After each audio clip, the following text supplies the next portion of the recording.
All right. For best results, utilize buyer's interview and buyer's broker agreement. Buyer brokerage agreements are really an opportunity to really bind that purchaser, okay, and certainly set up a mindset that they're working only with you. The buyer's interview, watch that video, and I go over 5 key points, okay, along these lines. So that gives you the same points that I would cover right now. All right, all activities must tie back to what? 300 grand. Love it. All right, now, utilizing checklists for everything. Okay, what happens when a listing is taken? Don't raise your hand on this, but I just want you to think about it. How many people have a checklist that says, when I take a listing, these list of things happen? Let's say there's 27 things. I'm making that number up. These are the 27 things that have to happen when a listing is taken. If you do not have a checklist like that, one, you are making mistakes. You are missing opportunities. And remember, this checklist isn't only for procedural items. That's certainly part of it. But it's also for marketing items. What's the rule of thumb that you want to, when you take a listing, what's the rule of thumb of how many closings should come from a listing? 3.5. Okay? Well, the minimum you want to shoot for is 1.5. And the goal, truthfully, if you're at 3.5, that's huge. The best we've seen is 3. Okay, just being honest. Not that it's not out there more at a greater number, but if you're getting 3 closings for every listing, so that lets you know, if you market it right and you have a plan of attack, and you take 10 listings in a year, that's 30 closings.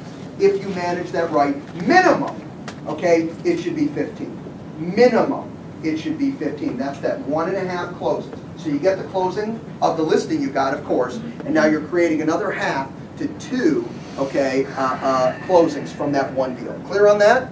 All right. So you need that checklist. Now, one more aspect of this.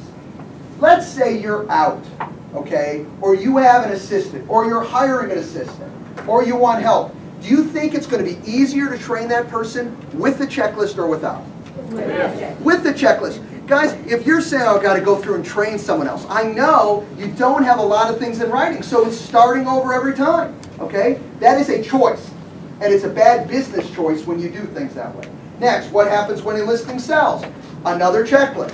What happens when you meet a buyer? A checklist of what you do. Okay? You can have a checklist for the buyer's interview.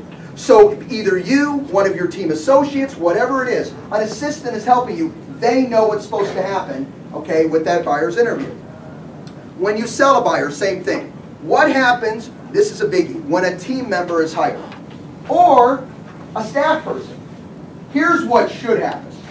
Okay? Susie, here it is. Here are all the checklists that I do for my business. Plus I have a synopsis, specific synopsis, and job description for you to review. I want you to read over all this. I want you to make all the notes that you want. Tomorrow morning, we're going to go over all this information, okay, with you. But it's all here.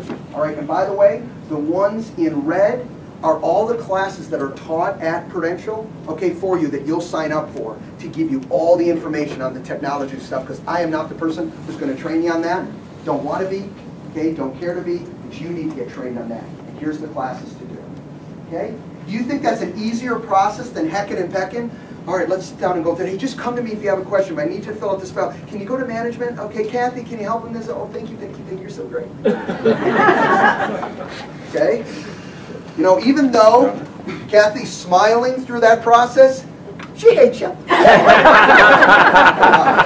on, all right? You're wasting time. How many hours in a day for everybody? 24. 24.